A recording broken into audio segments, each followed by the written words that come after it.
Hi, in this episode, episode 7 of season 2 of Calm Down with James Eade, we're going to work on some calming down techniques. We're going to go through the chakras. We've been going through the chakras, but I'm not competent to teach you about this, so I'm going to bring on Yudisthira. Yudisthira, hello. Thank you for joining us.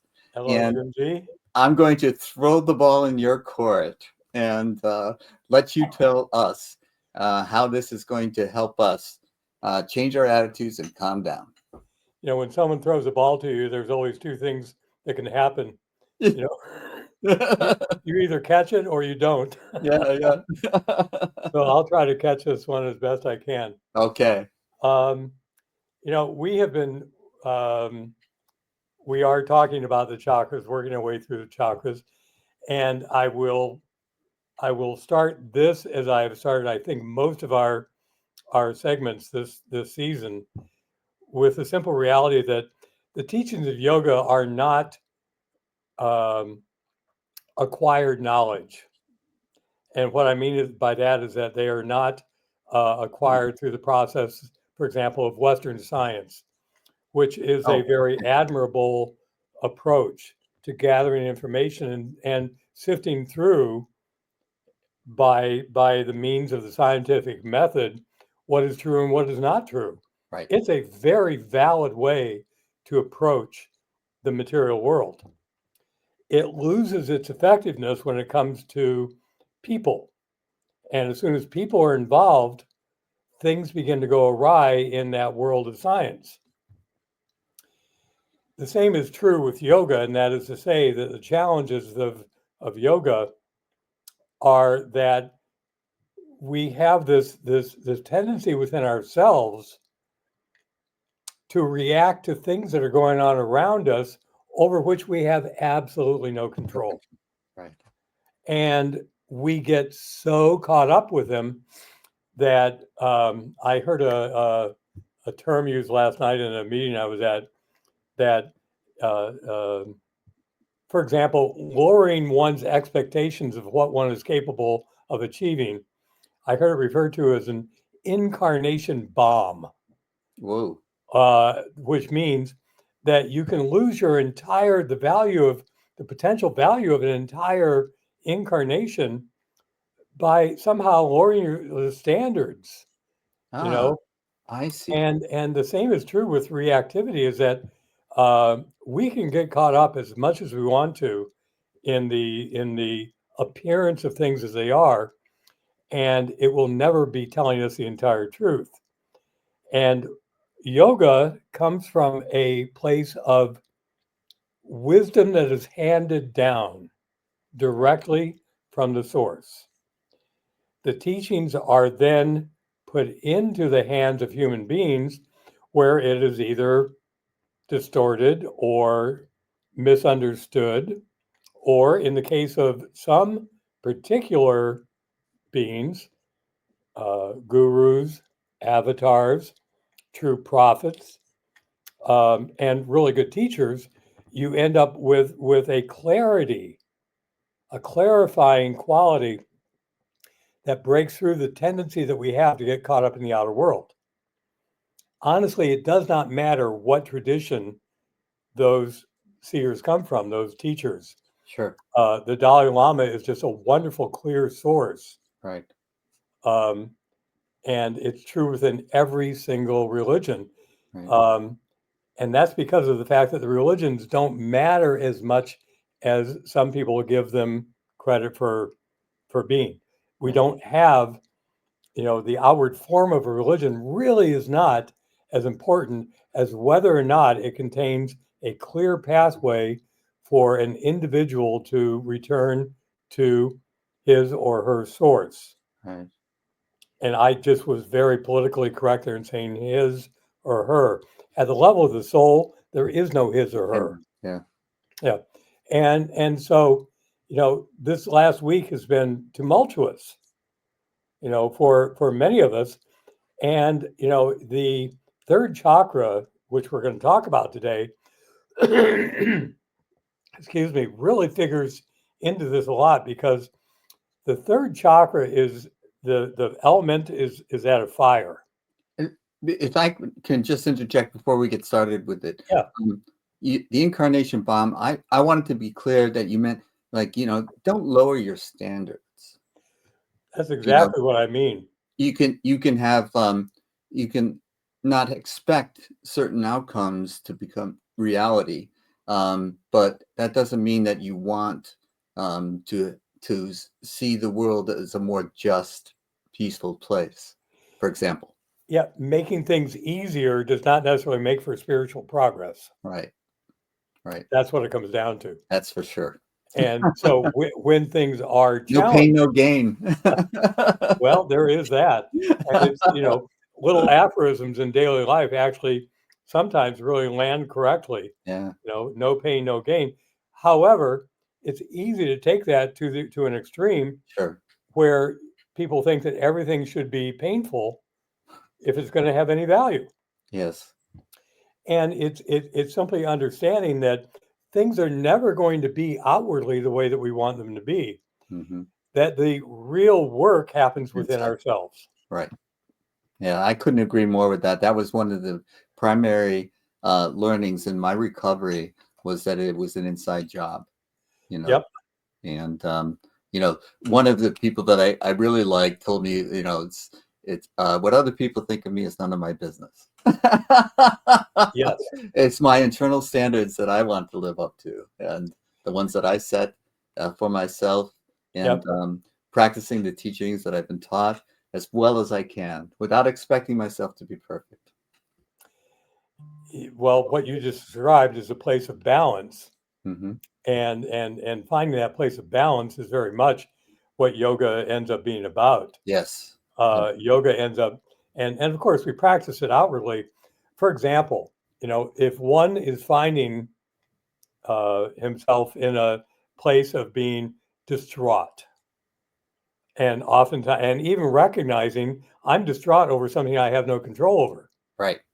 All right, and we're speak of the election if you like, but that's only one big example because it's front Yes. and center right now. There's more But than, yeah. So, yeah, it but can happen almost any day, for any reason. Yeah. right, it could be someone saying something to you or doing something to you Right. that you didn't see coming, or an accident that occurred that was not necessarily anyone's fault, but nonetheless your reaction to it is all that's going to matter. Right. But yoga offers a lot of different ways, to deal with that. And I was just taught a yoga class this morning, and I focused a lot on standing balance postures. Mm-hmm. And the reason is very simple. When one is standing, for example, in something as simple as tree pose, Right. if you can picture it, you're standing on 2 feet, but one foot is bearing weight, one leg is bearing weight, the other foot is propped against the weight bearing leg, sort of like a kickstand on a bicycle. Right. And that may be enough of a challenge for someone to bring her hands to her heart, and to that may be enough of a challenge that will bring her into the moment. Yes. I'm right here right now. I need to be right here right now to stay balanced. For Easy. someone else, it might require that they bring that foot up on the inside of their weight bearing thigh and bring the arms above their head. And then they will be challenged enough to, to, to make spiritual progress, to come into the present moment, which is the only reality we possess. Right. One of the greatest um, one of the greatest discoveries within the 20th century in quantum physics was this interweaving of space and time. Mm-hmm. And the reality is that time is mutable. It changes, and so we have the speed of light. If when we are traveling at the speed of light, time stops, Right. then you can no longer count on the minds wandering into the past or future, Right. because only this moment is where we have any possibility of finding value. Um, but the Yep. third chakra is really an important chakra to work with, because in the um, in the bigger story, the epic called the Mahabharata, you have a story after story of these 5 brothers and their common wife, which sounds weird when you talk about it, but totally makes sense when you read the stories. And they end up with one wife, by the way, because one Arjuna, the third chakra warrior, um, fell in love, and without seeing what he was talking about, Arjuna came home to where his brothers and his mother lived, and he called out to his mother, "Mother, wait till you see what wonderful thing I have found out there in the world." And the mother, without even looking up, says, "Whatever you found, make sure you share it with your brothers." Whoa. And so they had to work out this arrangement, which again sounds polyamorous by our standards, but it's talking about spiritual realities, Right. that we need that feminine divine with each of the chakras. Otherwise, they tend to be out of control. The third chakra is about fire. That's its elemental quality. Right. All you have to do is recognize that fire can rage out of control. We have fires on the west coast and east coast right now of this country, raging out of control. Huge amounts of damage, huge amounts of suffering. And yet, fire can be used constructively, and we use it in its various forms. Right now, the energy is being used, the electrons moving around in various patterns to allow us to be in this virtual space together. Right. And so that's a form of fire as well. But within ourselves, the challenge is to bring that fire up into the heart. Now, the heart, we'll get to that next week, is infinitely expandable. And therein lies both the blessing and the challenge. Because we all know what it's like to be in the presence of someone, or to be that someone who's in a state of rage. Right. That is a lot of third chakra energy coming up to the heart and just expanding explosively like raging wildfires. Causes a lot of damage. However, when that fire can heat the air quality of the heart and feed it up to this chakra here, calmness, then we can begin to actually capitalize and use the energy of the third chakra on our behalf. Everyone has been around someone who has too much third chakra energy. That happens when someone wants to control everything and everyone around him. And it leads to people just feeling criticized all the time, never knowing what to do that's right, because Yes. because this other person who may even be their superior in terms of their work or something like that. It's a horrible way to live. Rather than to have someone around you who is your leader, who is calm, supportive, constructive, and wants you to succeed. And so that person is going to encourage that third chakra energy within you to be strong and to harness that energy for to become, in yoga terms, a spiritual warrior. But this whole matter of what we look out at the world and see is so limited, and it takes, well, you and I are of an age that you may remember how it felt in 1968 to 72 Sure. to be I in do. this country, to be in this world. Wars, big wars, Right. and people suffering, people dying, um, a lot of political turmoil in the streets, a lot of political turmoil at levels of government. So it was not so different than it is right now. It didn't That was feel the most chaotic time that I can remember, starting with the '68 Democratic Convention, exactly. ending with Watergate, or that period of time was, Yep. you people were realizing that, hey, the your president might be lying to you. Yes. But many people have forgotten or never lived through that era, and they don't have that available. I saw this wonderful cartoon this week, and it showed two guys, one looking through the hole in the fence, and the other guy higher up on a bridge, able to see the entire view. Mm. And the guy looking through the hole, all he saw was rain. Mm-hmm. He said to the other guy, "You lied to me. You said it was never going to rain. You said it was clear and beautiful outside." And then what you see as the viewer of this little cartoon is that what the guy through the peephole is seeing is a sprinkler in a lawn. Uh-huh. And the guy up on the bridge is seeing the entire thing, clear skies, Yes. sunny. Yeah. And my Great cartoon. I really can relate.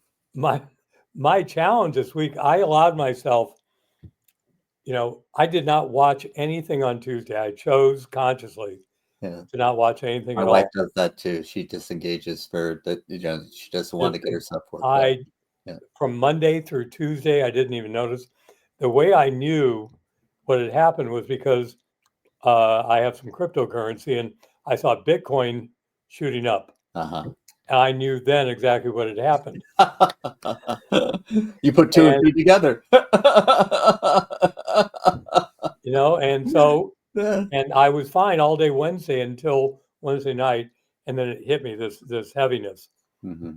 And I allowed myself some latitude to give myself time to just adjust. I knew I would.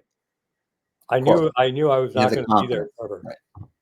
Based on past experience, you have. Oh, absolutely. And so I ate some things I wouldn't normally eat. I ate a peanut butter and jelly sandwich. It felt great. Yeah. Yeah. I had some coconut milk ice cream and ate a half a pint. It was probably 400 calories and right. a few bites. And it was all good. It was fine. And then the next morning I woke up and I began to get my balance, my perspective back. Here's the thing: is that the thing about the chakras, Jim, is that I'm going to read from this book, and it's just a paragraph. And I've showed you this before. Yes. Chakras. Right. It's available from Crystal Clarity Publishers. It is a work. It's a workbook, and it is well worth getting. It just lays out everything that you would want to know about the chakras from the perspective of Yogananda. There is a sort of a new age perception of the chakras, which is very surface. It's very shallow. Yeah. And so that you have these people who are new age thinkers. I don't mean to be derogatory in that, because there's some good things mixed in with that, sure, including an awareness of the chakras at all. Right. But so often people talk about my chakras are blocked. Well, that's just baloney. Chakras don't get blocked. We have karma. Karma, in order to be removed, takes work. It takes effort. It takes spiritual attunement of some kind. It takes a lot of things, but the chakras are not blocked. It is simply this. And so I'm going to read this from the workbook. Again, remember that no chakra is bad or negative. No chakra is blocked. It is only a matter of energy flows being restricted or misdirected within and through them. Working on changing attitudes is one of the finest ways of making spiritual progress and of making spiritual teachings become real in your life. I thought of you when I read that first sentence. Right?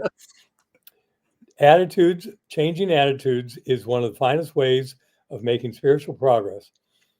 It is certainly one of the most important ways of working with the chakras. change your attitude and you'll change your life. And this ends up being the simple truth that working with the third chakra, and I'll give you some specifics about the third chakra in a moment, but working with this fire that we carry within us, either because we have a lack of it, and you find people who move through life and they've got no energy. They're subject to whatever happens to them. And that's a sure sign of someone lacking in third chakra energy. And so for them, it's going to be about building energy up. Right. I'm making For a other note. people, they have an overabundance of this. It is out of control. Their third chakra energy is leaking out into every aspect of their lives.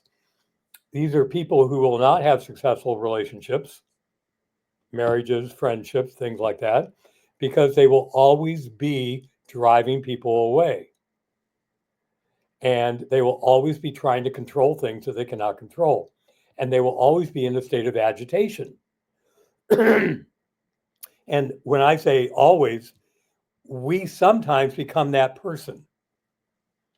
It's not just that it's either one way or the other. Right.